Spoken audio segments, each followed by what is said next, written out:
Oiê, para quem não me conhece, meu nome é Janaíta, eu sou formada em psicologia, eu vou contar rapidinho como que eu cheguei até aqui. Eu sempre gostei muito da parte da psicologia corporal, que faz esse link entre o corpo e a mente, busca as relações corpo e mente. E na faculdade eu gostava também da matéria de cognitiva, que mostra como que a bioquímica do cérebro repercute em todo o corpo. Porém, eu senti que faltava alguma ferramenta. E eu fui fazer acupuntura. A visão da medicina tradicional chinesa não separa corpo da mente. Então, mesmo trabalhando no plano físico, você trabalha aspectos psicológicos da pessoa. E num dos congressos que eu participei, eu conheci o trabalho da professora Lirane Carneiro, que usou a neurometria para medir a eficácia da acupuntura. Então, ela media com a neurometria, aplicava a acupuntura, media de novo e via quanto que a pessoa melhorou. Eu fiquei encantada, falei, é isso que eu quero.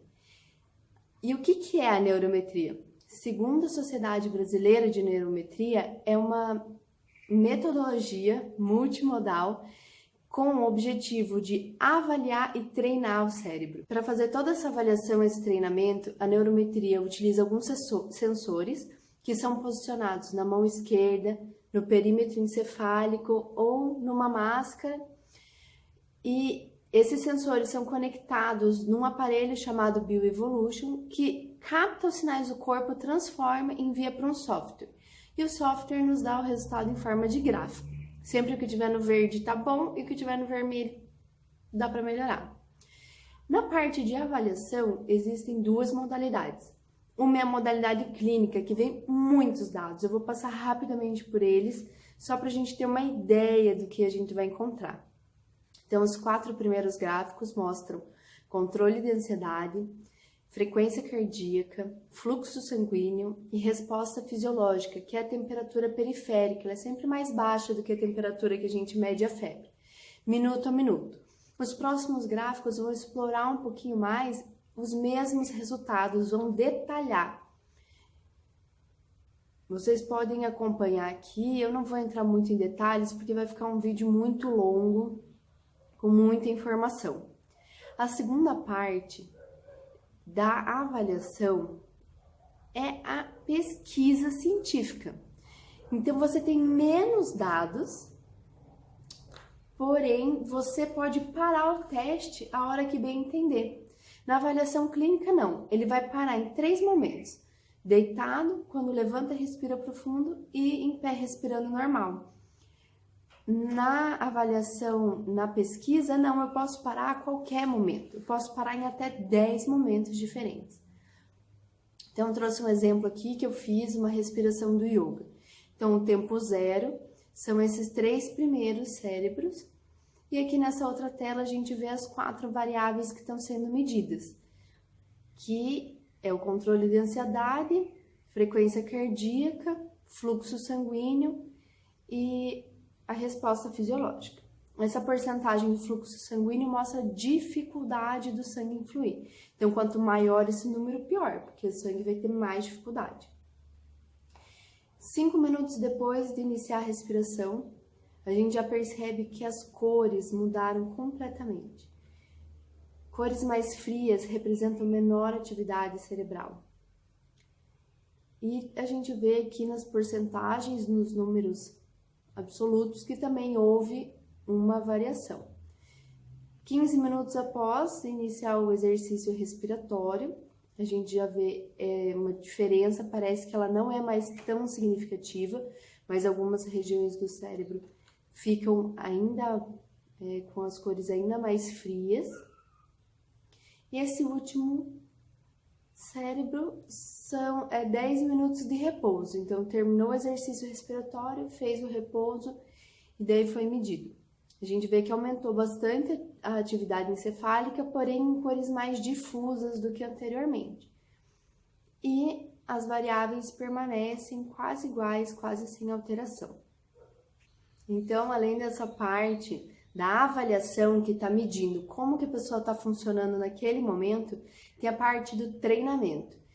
Essa tela aqui mostra todas as opções de treinamento que a gente tem. Existem algumas avaliações, como o POC, que é o predomínio de ondas do cérebro lá em cima, e Existem os treinamentos como fisiologia do sono indutiva, controle de ansiedade visual e sonoro, coerência cardíaca, variabilidade emocional, enfim, tem vários treinamentos. Geram exercícios que a pessoa pode levar para casa e ir treinando durante a semana entre uma sessão e outra.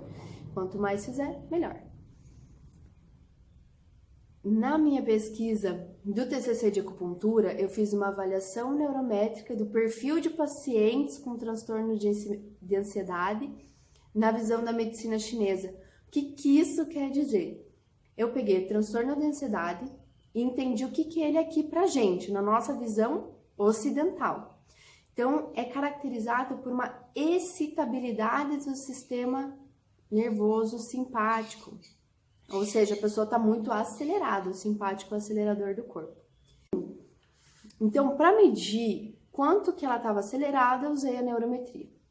Para medir os sintomas subjetivos da ansiedade, que é o medo de perder o controle, sensação de taquicardia, insônia, eu usei um teste da psicologia que chama escala BAI, que mede sintomas de ansiedade. E fiz uma anamnese da acupuntura, da medicina tradicional chinesa, que leva em consideração o pulso, pulsologia e aspectos da língua. E o que eu percebi? E o que eu procurei com essa pesquisa? Qual diagnóstico da medicina chinesa corresponde ao nosso entendimento de transtorno de ansiedade? Porque os diagnósticos deles são muito diferentes, usam elementos da natureza para explicar. Então aqui eu peguei os 3 principais padrões de desarmonia e percebi que os pacientes se encaixavam muito nos sintomas descritos. Então tem deficiência de yin do rim, a chama do fogo do fígado em ascendência e o excesso de yang do coração, o fogo do coração. Esses foram os principais desarmonias.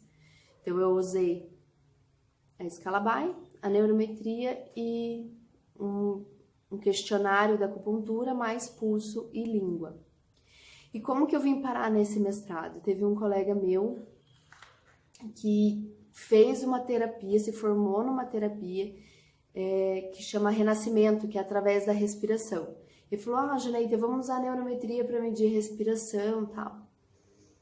E eu concordei. E ele já estava no programa do PPGEB, que é da engenharia, mestrado em engenharia biomédica. Porém, chegando aqui, o professor Sete, que é o nosso coordenador, deu, nossa, ótimas ideias, assim, é difícil, eu não estou com um projeto pronto ainda para o mestrado, mas tem várias ideias surgindo. Uma é essa da respiração, mas a matéria que a gente está fazendo agora, que é aquisição e tratamento de sinais, que é exatamente o que a neurometria faz, ela capta o sinal do corpo, trata e dá a resposta para a gente. Então, eu vou fazer como se fosse uma engenharia reversa da acupuntura, da neurometria. Entender como que ela está captando e tratando esses sinais para que, ao invés de eu ter que usar protocolos fechados de treinamento, eu possa criar meus próprios treinamentos ou até um diagnóstico através da neurometria. A minha ideia mesmo era continuar o meu projeto da pós-graduação, porém fazer a avaliação da neurometria, aplicar a acupuntura e avaliar de novo com a neurometria. Porque no Brasil existe uma resistência muito grande de alguns conselhos aceitarem a acupuntura como uma especialidade. E um desses conselhos é o conselho de psicologia. Então, assim, ninguém proíbe que o psicólogo atue como acupunturista, não existe esse impedimento. Porém, na nossa carteirinha do CRP, não está lá descrito especialista em acupuntura. Quem é da área de biomédica, de fisioterapia, eles têm provas específicas. Na carteirinha vai estar lá especialista em acupuntura, em medicina chinesa. E a gente não tem. Então, seria pensando nessa contribuição para mostrar que sim, a acupuntura, ela trata aspectos psicológicos. E quem quiser melhorar a sua performance, aumentar a sua memória, seu foco, sua concentração, a criatividade, a neurometria também serve para isso. Ela não é só para quem está doente, ela é para quem quer melhorar. Quem tá mal e quer ficar bem, quem tá bem quer ficar melhor ainda.